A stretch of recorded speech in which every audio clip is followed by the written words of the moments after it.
Peace be with you. Dear friends, welcome to Living Flame Podcast website and Facebook group. Gospel Reflections for Friday of the 24th week in the Ordinary Time. Gospel taken from Luke chapter 8 verses 1 to 3. As we always know that Jesus was journeying from one town to another town or village to another village, preaching and proclaiming the good news of the kingdom of God. So that was his primary task. He always came for it, he lived for it, and he died for this cause. That is to bring God's kingdom down to earth.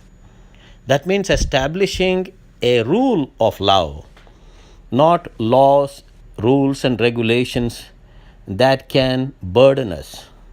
He always proclaimed the rule of love. So love one another as I have loved you.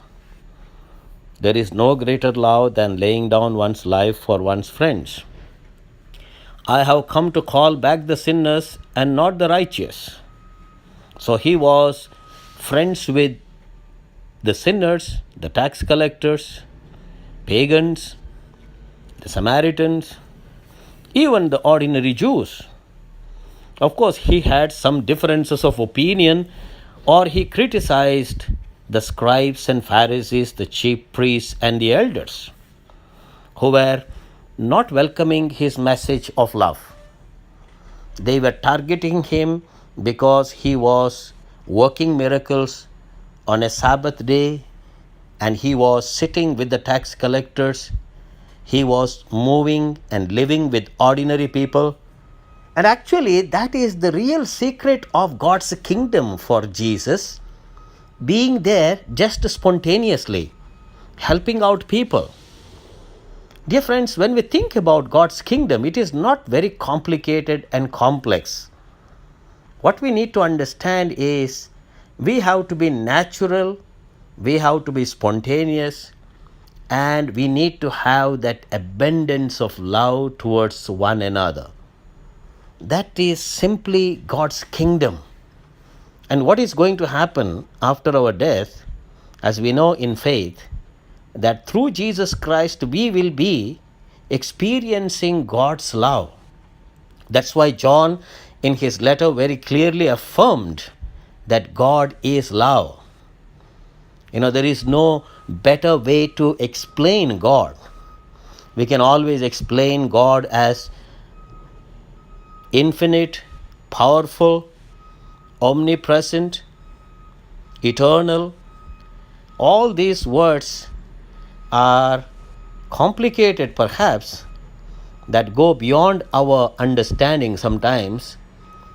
But through faith, we are capable of accepting God as love. So that is the beauty of God's kingdom. And here we find accompanying him were the 12 disciples who struggled to understand what Jesus was at, what kind of preaching he was preaching, what kind of kingdom he wants to bring. On various occasions, Jesus told them that he has to go to Jerusalem and he will be persecuted and he will be killed, and on the third day he will rise again. But then it was too much for the disciples to take in. And we find some women who had been cured of evil spirits and infirmities, like Mary, called Magdalene, from whom 7 demons had gone out; Joanna, the wife of Herod's steward Chuza, Susanna, and many others. They accompanied Jesus because they loved Jesus. They had experienced healing. They had experienced his touch, his love, his companionship, and Jesus was always there to help all kinds of people. And that is why these women were following Jesus, because they did not have much to do with the Pharisees and scribes. They were Puritans, or perhaps they kept themselves away from ordinary women. Now, these women, on their part, what did they do? They provided for them, that is, for Jesus and his disciples, out of their resources.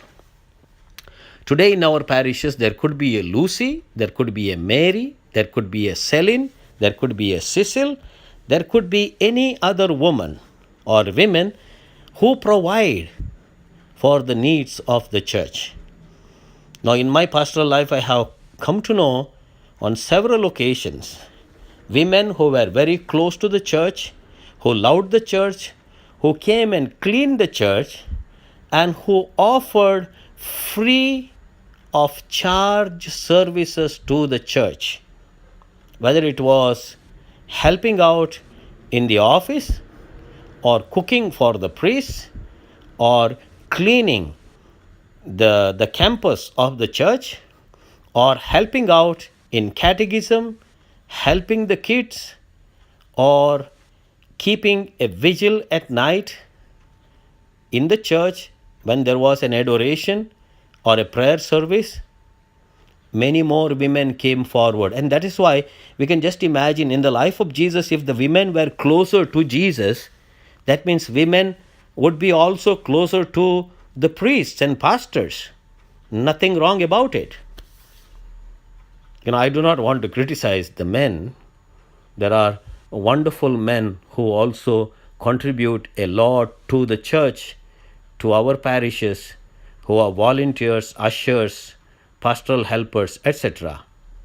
But then one thing we have to keep in mind, that Jesus' friendship with all these kinds of women is an eye-opener to all of us, that in the church, in the kingdom of God, there is not going to be man or woman. We are all equal before God.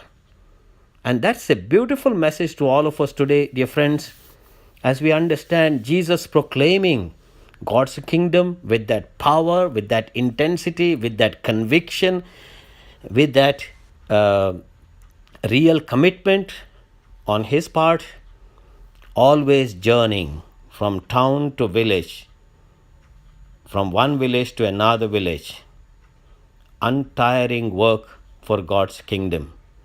That is what we are called to do. God bless you.